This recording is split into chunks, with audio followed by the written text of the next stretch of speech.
big hole. First down, end zone, touchdown, Jacobs, touchdown, Raiders. Would you believe it? Off the bench. The offensive line blows the hole open against that 9-man box, and Jacobs takes it home. Roll Tide, baby. Gosh, I love Brent Musburger. Awesome. We all love Brent Musburger. Roll Tide, obviously, Josh Jacobs coming from Alabama. And what a season he's had. I called him yesterday on this show before the game, my offensive rookie of the year candidate right now, clubhouse leader there. And we'll put the board up here from our Los Angeles Broadcasting Center crew.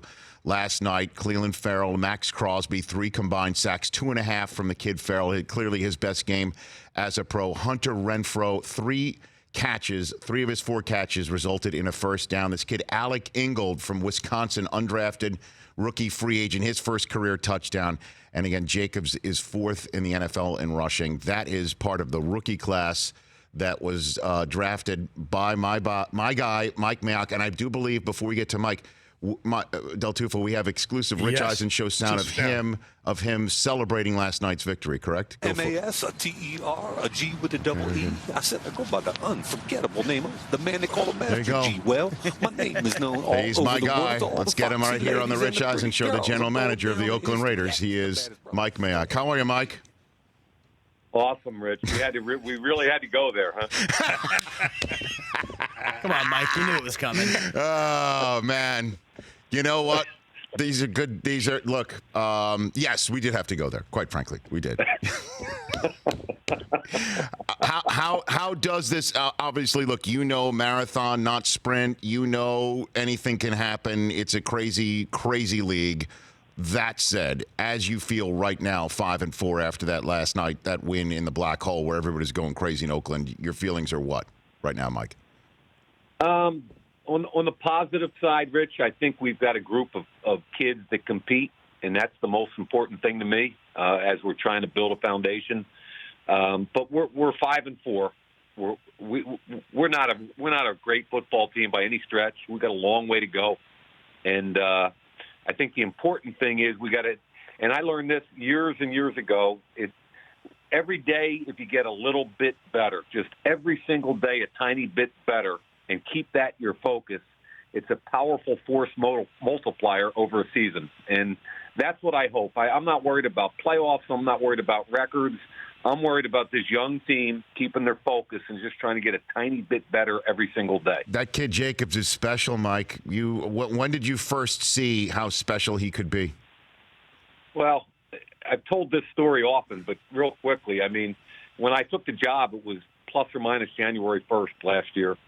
And the national championship game was in San Francisco, right down the road from Oakland. So I went to the game, and I had watched a bunch of his tape and loved him. But remember, I'm like 5 days on the job here with Coach Gruden. Mm-hmm. And I came back from the game and back to the office that night, and I put together a 7-play cut-up of Josh Jacobs. And if you're going to play running back for John Gruden, first you got to pass protect, then you got to catch the ball, and finally we can talk about you as a running back. And I put a 7-play reel together where it was him knocking defensive ends on their butt 3 times in pass pro, him catching 2 passes, and then finally 2 runs. And at 5:30 the next morning or whatever, I walked into John's office and said, I want you to watch a guy. We're going to take him in the first round. And he's like, Mike, it's January. There's no way. And I'm like, Coach, just watch 7 plays with me. And we watched the 7 plays, and all of a sudden he was like, he's pretty good, Mike. He's not bad. Huh? And so to say he was on our radar early would be fair, and we tracked him all the way through the process. I got to tell you, Mike, when you mention pass pro and obviously catching and running and just the way that he does pass protect and the way that he can smoothly catch out of the backfield and the way that he cuts so quickly and the violence with which he runs and the way that he runs and carries people after contact, I'm watching him and I'm thinking, who does he remind me of? He reminds me of somebody, and I'll tell you, he reminds me of Zeke. He looks like Zeke Elliott to me, and I'm wondering how far off you think I am. Well, I mean, to paraphrase Bill Parcells from 30 years ago, yes. let's not go anointing him or anything. he's 9 games into his career, Yes. and we're cautiously optimistic. And what's cool, Rich, is he doesn't look like he's 224 pounds, but he is. Mm-hmm. And his lateral quickness is outstanding. He didn't run a great 40, and I was at the Alabama Pro Day praying he would run slow. I mean, I was literally at the finish line timing him, hoping it would be bad, because I knew that would turn some people off. So I think his lateral quickness, his ability to make people miss, his pass protection, his hands, and the cool thing is it looks like the play is blocked for 1 yard and he gets 4. And then it looks like you block it for 4 and he gets 10. So if this kid takes care of all the details, he's got a chance to be pretty good. You know what? It's been a while since I was on a broadcast with you, Mike, where I gave my opinion in terms of an evaluation and held my breath to see if you agreed with me or not. It's been a while. I felt like it's been 2006 through 2018 all over again, right there. I felt that. Well, I got to be honest. I feel like I spent most of those 12 or 14 years watching you play with your phone under the table while I was evaluating. No, I was actually, when I was doing that, I was paying attention to something called Twitter that you always poo-pooed, Mike. You know? I still do. I still do, even more so. Oh. Check my last tweet. It was probably before I took the job. Maybe so. All right, Brockman's on that. Mike Mayock here on the Rich Eisen Show. Best game out of Farrell as well. And that was, interesting how back when it was 2006 to 2018, and if you had gone on NFL Network, say, I like this Farrell kid, and then somebody didn't draft him in the top 5, they'd say, what's wrong with my general manager? And then you actually were a general manager and did it, and were somewhat criticized for the pick. What do you think of his development, Mike? I think he is who we thought he was. And he's not flashy. He's going to be a really good NFL player. I don't think we helped him at times. I mean, we asked him to play a bunch inside, and that's hard. He's never played inside in his life. So he kind of took one for the team because we asked him to do some things he had never done before. The last two games, he's been outside only.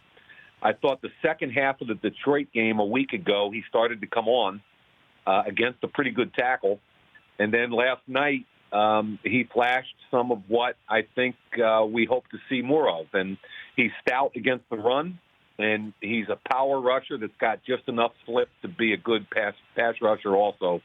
So I'm happy people got to see a little bit of what we think he can be. A few minutes here with Mike Mayock, Raiders general manager here on the Rich Eisen Show.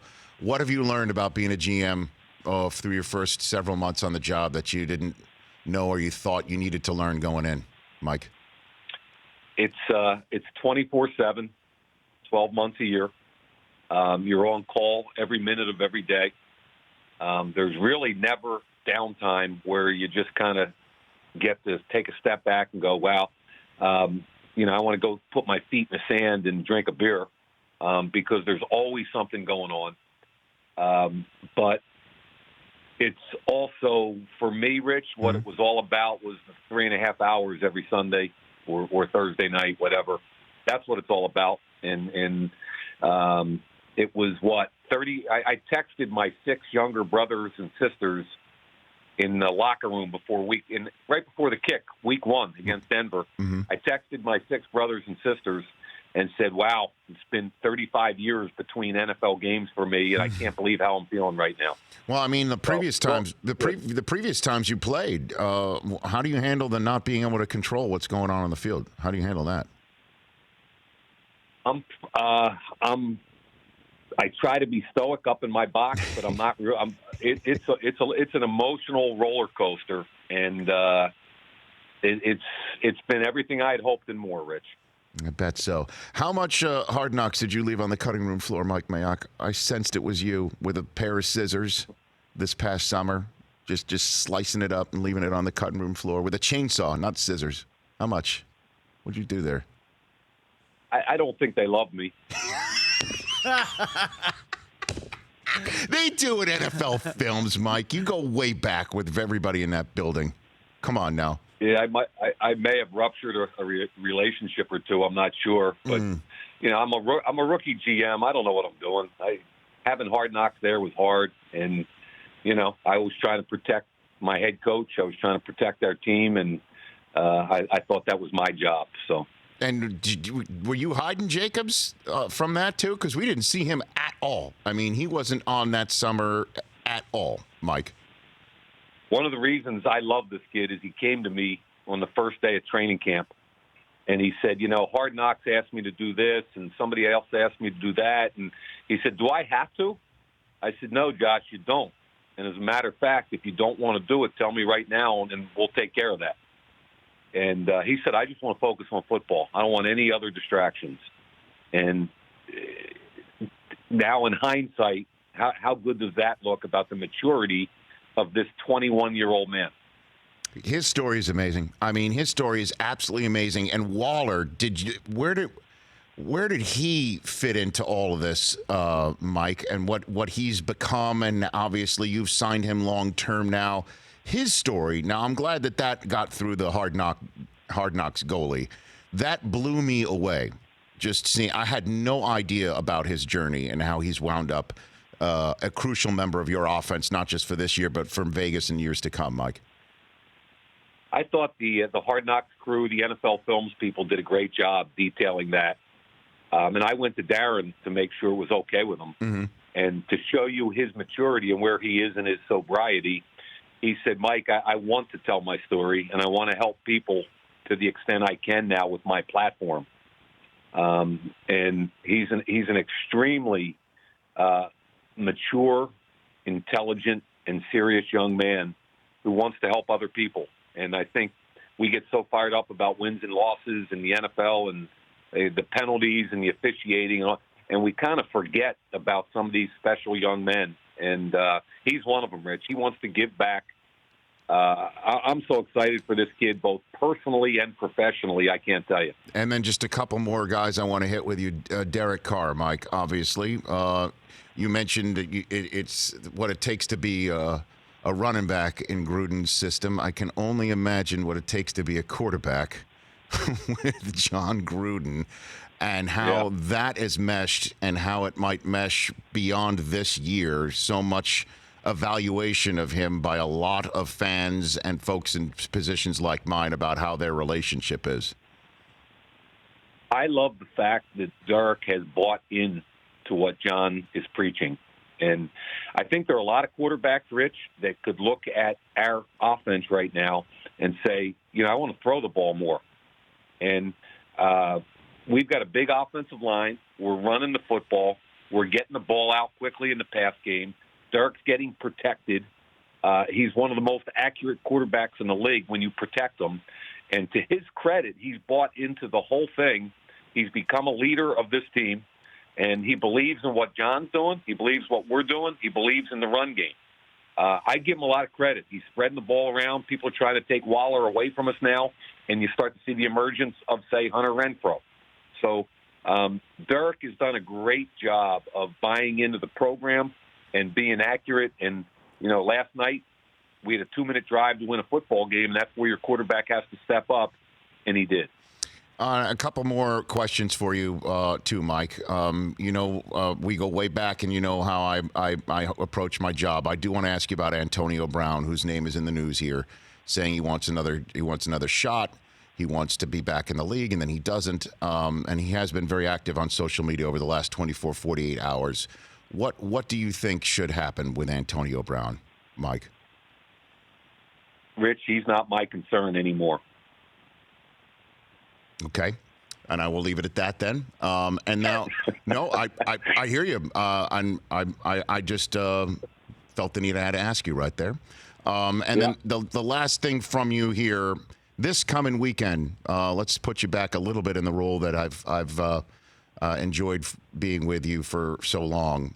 With Alabama playing LSU, and 1 versus 2 in terms of quarterbacks potentially coming out in the draft. 2 things. 1, how big of a game is this in terms of NFL prospects for you, Mike, as a GM? It's huge. As a matter of fact, I was supposed to be at that game, and I had to cancel my flight just because we got some things going on here I got to take care of. But it pains me not to be there tomorrow on the field pregame, watching all these guys run around. From a perspective of the draft and prospects, it's one of the games every year where every team and every scout is going to look at this game about 30 times. And it's good against good, ones against one, whatever you want to talk about, but you get a true benchmark of the top players in the country playing against each other in a game of magnitude. So this game is going to be scrutinized. It's going to be one of the most scrutinized games of the year. And then in terms of these two kids at quarterback, do you think when all push comes to shove on a draft night through the talent evaluation crucible, that this game could be the difference as to who gets drafted over the other, Mike? I don't know who's declaring for the draft and who isn't at this point, Rich. But I guess in terms generally a game where we're going against each other's defenses in a game where kids who are at the same position, could this make a difference when an evaluation is made, push comes to shove, when you're on a clock? Let's put it that way generally. I think the media focus of Tua versus Burrow, they're never on the field at the same time, obviously. I get frustrated with that. I used to get frustrated with that in the media sometimes. I think the point, though, that you make is a really good one regarding the quality of the opposition. So are people, if Tua was to come out, would people want to focus on him against LSU's defense? Absolutely. How he performs on a big stage with a ton of pressure? Absolutely. Same thing with Joe Burrow, if he comes out. Would teams want to focus on him against Alabama's? Absolutely. There are 2, 3, 4 games a year that are huge for these guys coming out of Power 5 conferences. And it's not just the quarterbacks, it's every player on that field on Saturday. And I can't wait to watch it, first of all on television, and then I'm going to get the tape out and I'm going to love going through that tape. I bet so. Last one for you, Mike. You think you'll go to an Florida State Pro Day for Coach Deion Sanders? What do you think? What do you think? Apparently it's out there. Mike. Who's that, Leon Sandcastle? No. No, Deion taking the gig at Florida State. It's apparently in the ether out there. Oh, yeah? Yeah. Let me flip the tables here, ask you a question. Sure, yeah. I mean, you and Deion are tight. Do you think he would embrace the grind? Would he like that? 1,000,000%. 1,000,000%. 1,000,000%. Oh, that's cool. I do believe that. With a hand over my heart, I think he would be absolutely embracing it. And you know the way he is with his kids, with his youth and his high school and his truth. He is that's real. So I think he would. And I would love to see a photograph of you in Raiders gear and him in Florida State gear at a pro day. I mean, my gosh, life is amazing, right? Well, the good news is you got an upgrade with Daniel Jeremiah and those guys, and Charles Davis. So you're in good hands in the draft, brother. I love you, Mike Mayock. I don't care who knows it. You take care of yourself, Mike. Okay. I appreciate you, Rich. Right back at you. That's GM of the Oakland Raiders, soon to be Vegas Raiders, Mike Mayock, fresh off a big Thursday night win right here on The Rich Eisen Show. For more of The Rich Eisen Show, tune to Audience Channel 239 on DirecTV for free on BR Live or download the Rich Eisen Show app.